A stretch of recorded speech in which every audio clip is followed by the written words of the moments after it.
이곳에 오셔서 이곳에 앉으소서. 이곳에서 드리는 예배를 받으소서. 주님의 이름만이 오직 주의 이름만 이곳에 있습니다.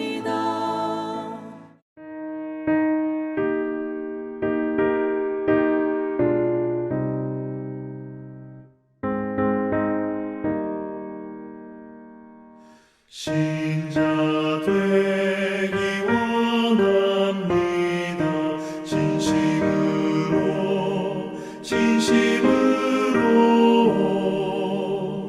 신자 되기 원합니다. 진심으로 신자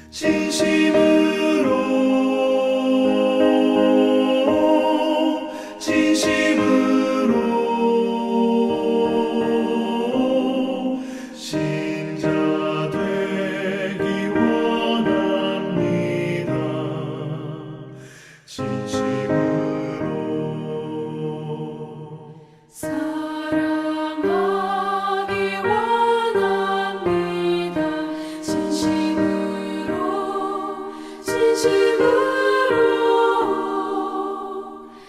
사랑하기 원합니다.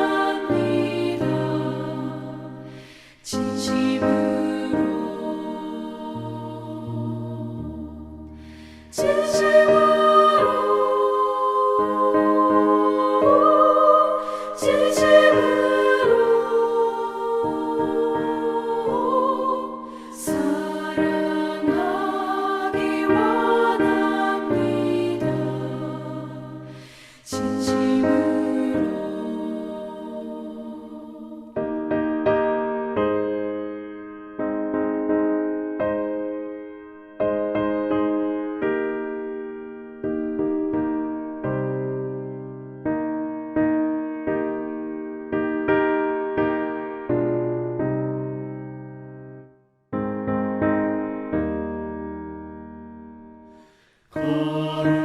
거룩하기 원합니다.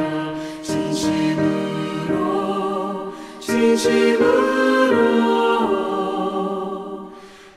거룩하기 원합니다.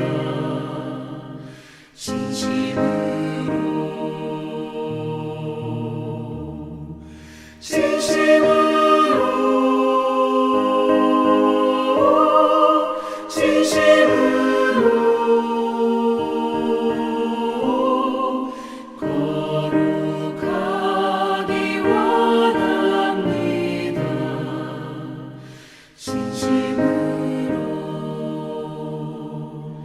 예수 닮기 원합니다.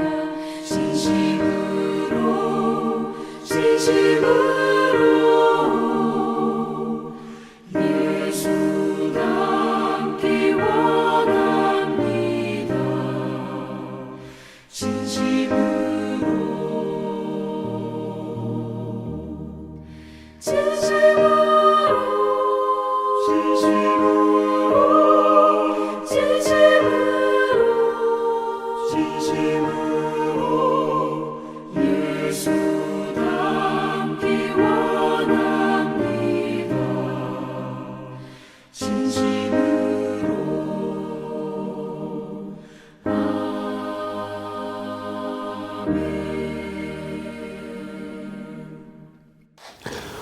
우리 명지대학교 배움의 교회 새벽 묵상 시간 오신 여러분을 환영합니다. 먼저 제가 성경 말씀을 읽어드리겠습니다. 성경 말씀은 이사야서 1장 11절에서 20절에 있는 말씀입니다. 주님께서 말씀하신다. 무엇하러 나에게 이 많은 재물을 바치느냐. 나는 이제 순양의 번제물과 살진 짐승의 기름께 지겹고 나는 이제 수송아지와 어린 양과 순염소의 피도 싫다. 너희가 나의 앞에 보이러 오지만 누가 너희에게 그것을 요구하였느냐. 나의 뜰만 밟을 뿐이다. 다시는 헛된 재물을 가져오지 말아라. 다 쓸모없는 것들이다. 분양하는 것도 나에게는 역겹고 초하루와 안식일과 대회로 모이는 것도 참을 수 없으며 거룩한 집회를 열어놓고 못된 짓도 함께하는 것을 내가 더 이상 견딜 수 없다. 나는 정말로 너희의 초하루 행사와 정한 절기들이 싫다. 그것들은 오히려 나에게 짐이 될 뿐이다. 그것들을 짊어지기에는 내가 너무 지쳤다. 너희가 팔을 벌리고 기도한다 하더라도 나는 거들떠보지 않겠다. 너희가 아무리 많이 기도한다 하여도 나는 듣지 않겠다. 너희 손에는 피가 가득하다. 너희는 씻어라. 스스로 정결하게 하여라. 내가 보는 앞에서 너희의 악한 행실을 버려라. 악한 일을 그치고 옳은 일을 하는 것을 배우라. 정의를 찾아라. 억압받는 사람을 도와주어라. 고아의 송사를 변호하여 주고 과부의 송사를 변론하여 주어라. 주님께서 말씀하신다. 오너라 우리가 서로 변론하자. 너희의 죄가 주홍빛과 같다 하여도 눈과 같이 희어질 것이며 진홍빛과 같이 붉어도 양털과 같이 희어질 것이다. 너희가 기꺼이 하려는 마음으로 순종하면 땅에서 나는 가장 좋은 소산을 먹을 것이다. 그러나 너희가 거절하고 배반하면 칼날이 너희를 삼킬 것이다. 이것은 주님께서 친히 하신 말씀이다. 우리는 오늘부터 이사야서를 읽게 됩니다. 이사야서부터 쭉 구약의 예언서들을 읽어나가게 될 것입니다. 맨 먼저 구약의 이사야서를 보게 되는데 구약의 예언자들은 크게 여러 가지로 나눌 수가 있습니다. 여러분들이 구약의 예언자 그러면 엘리사, 엘리야 같은 그런 위대한 예언자들도 알게 됐지만 그들의 예언은 예언서라는 책에 나와 있지 않습니다. 그들의 예언 활동은 구약의 역사책, 역사서들에 실려 있죠.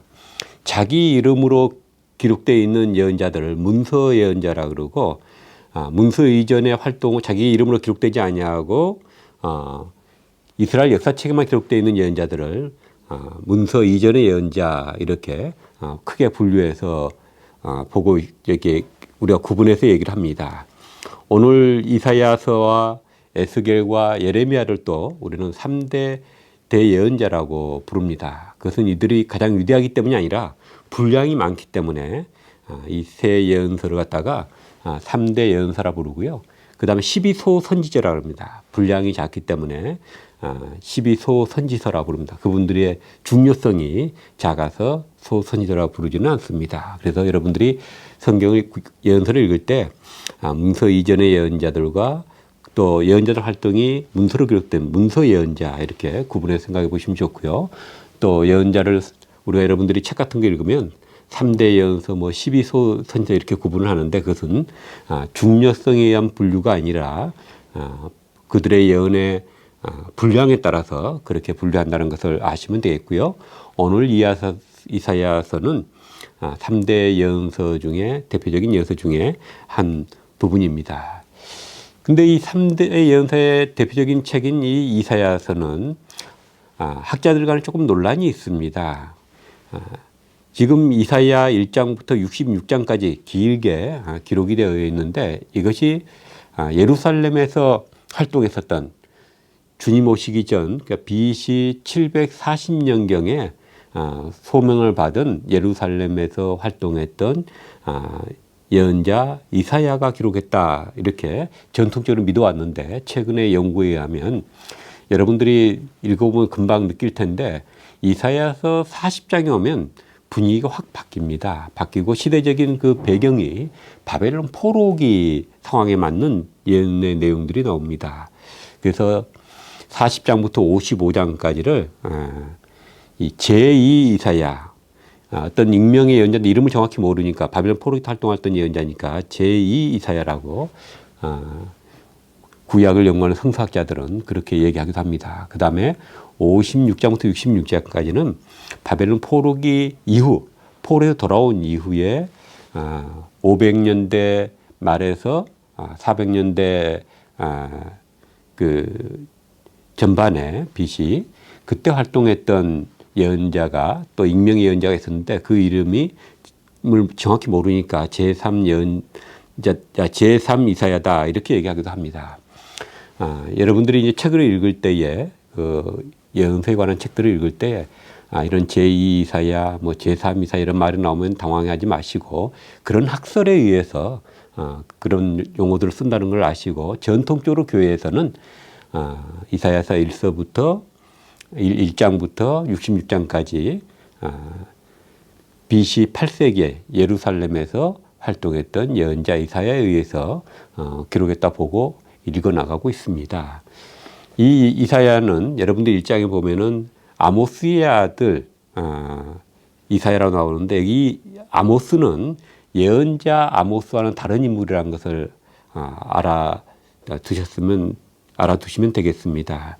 자, 그러면 우리가 이 예언자 오늘 1장부터 3장까지 읽게 되는데 여기 내용 중에 지금 1장 11절부터 20절까지 제가 읽어 드렸습니다.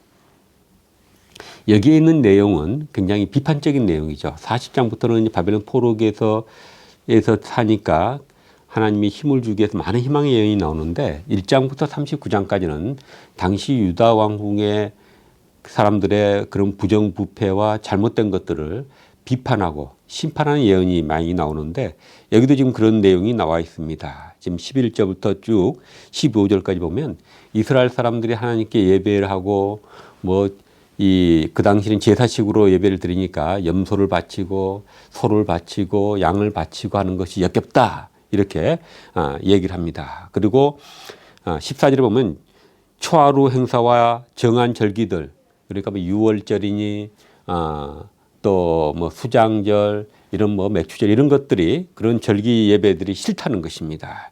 그런 것들은 내게 짐만 된다. 그것도 보지도 않겠다. 이게 초하루, 이스라엘 사람들은 매월 시작 첫 하루로 하나님께 그 예배를 드리는 그런 관리를 가지고 있었는데 그걸 가리키는 것입니다. 또 안식일 날 또 예배하고 그런 것들 이제 하지 마라 이렇게 얘기하고 있습니다. 다 언행일치가 되지 아니하는 그런 너희들의 삶을 내가 볼 수가 없다 이런 얘기를 하고 있는 것입니다. 믿는다고는 하지만 믿음의 삶은 없는 당시 사람들을 이사야 예언자를 통해서 하나님이 심판하고 있는 것을 볼 수가 있습니다. 여러분 여기서 뭘 알 수 있습니까? 우리 인간들은 많은 일들을 하고 살아가는데 우선순위를 갖고 행동을 하죠. 어떤 사람은 예를 들자면 가정을 더 중시 여기고 인생을 살아가는 사람도 있지만 어떤 사람은 또 사회생활을 더 중시 여기고 가정은 뒷전인 사람도 있습니다. 직장 우선순위로 살아가는 사람들도 있습니다. 이렇게 사람들마다 어떤 우선순위를 두고 살아가는 사람들이 있고 또 어떤 사람들은 그냥 우선순위도 없이 되는 대로 살아가는 사람들도 있죠. 그러나 대부분은 보면 사람들이 자기 마음에 어떤 뜻을 어디에다 두고 살아갑니다. 어떤 것이 내겐 중요하다고 생각하고 거기에 뜻을 두고 살아가죠. 그래서 예수님 뭐라고 얘기합니까? 사람이 두 주인을 섬길 수 없다. 어떤 사람은 재물을 섬기고 어떤 사람은 하나님을 섬기든 둘 중에 하나를 선택하게 된다는 것입니다. 그래서 이건 뭔 얘기입니까? 사람들이 여러 우선순위가 있지만 제일 많은 사람들이 우선순위를 두고 있는 것이 재물이라는 것입니다. 물질에 사람들의 마음을 두고 물질이 제일 중요하다고 생각하고 나머지는 다 다음 순위를 두고 살아가는 거죠. 그러니까 하나님을 믿는 사람이 하나님을 우선순위에 두지 아니하고 이 세상의 영광, 이 세상의 물질에 뜻을 두고 살아가는 사람들이 많다는 것입니다. 지금 당시 여기 나오는 사람들도 그거였죠. 세상과 세상의 성공과 물질과 이런 데에 뜻을 두고 살아가니까 이것을 지금 이사야 선지자가 비판하고 있는 것입니다. 너희들의 뜻은 세상에 있으면서 뭐 하려고 하나님께 예배하러 오냐 이렇게 지금 강하게 책망을 하고 있는 것입니다. 더군다나 그때는 북쪽 이스라엘이 아수르에게 망한 그런 상황에서 정신을 못 차리고 아직도 하나님을 진정으로 믿지 못하고 하나님은 형식적으로 믿고 그리고 자기들의 세상 일에만 정신이 팔려 있는 당시 사람들을 비판하고 있는 것을 볼 수가 있습니다. 여러분 어떻습니까? 여러분의 마음의 뜻이 어디에 있습니까?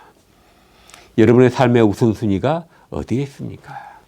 우리가 매주 교회 와서 예배를 한다 할지라도 우리의 마음의 우선순위가 이 세상의 성공이나 이 세상의 어떤 다른 물질이나 이런 것에 우선순위가 있다 그러면 우리는 진정한 하나님의 자녀도 또 신앙인도 아닌 것입니다.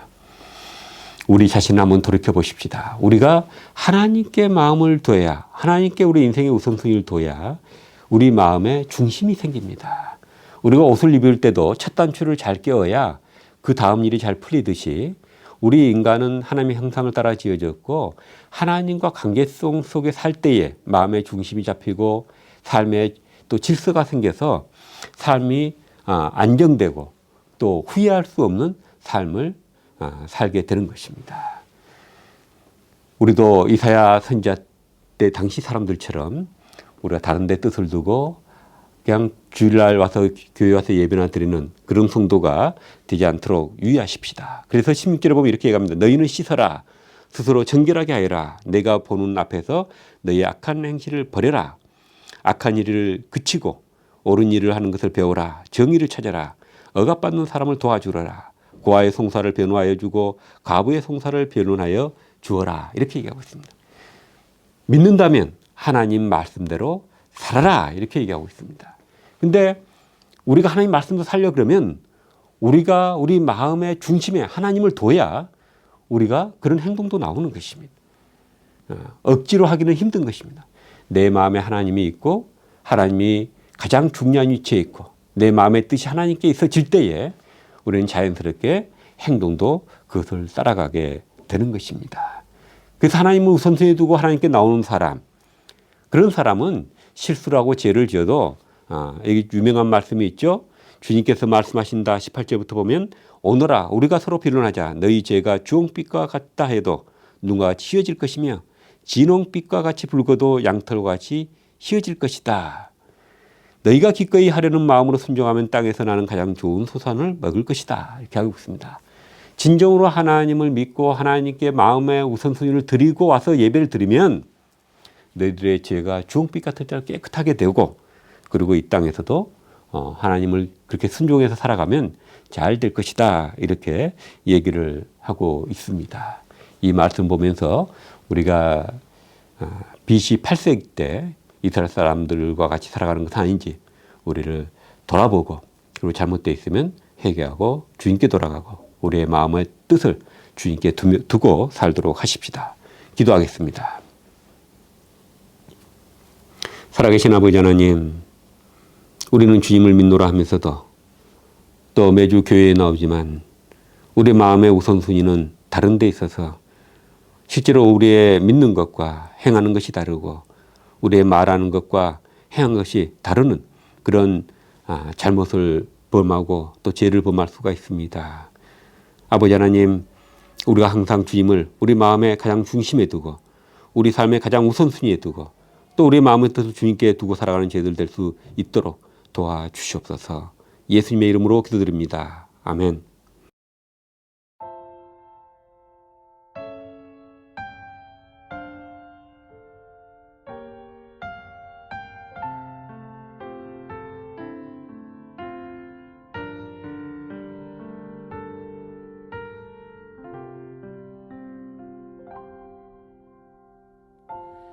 그분의 뜻대로 날 이끄시네. 그분의 뜻대로 날 만드시네. 그분의 계획에 날 맡겨드리네. 그분의 시간을 난 기다리네. 그의 뜻대로 날 인도하시네. 그의 뜻대로 나를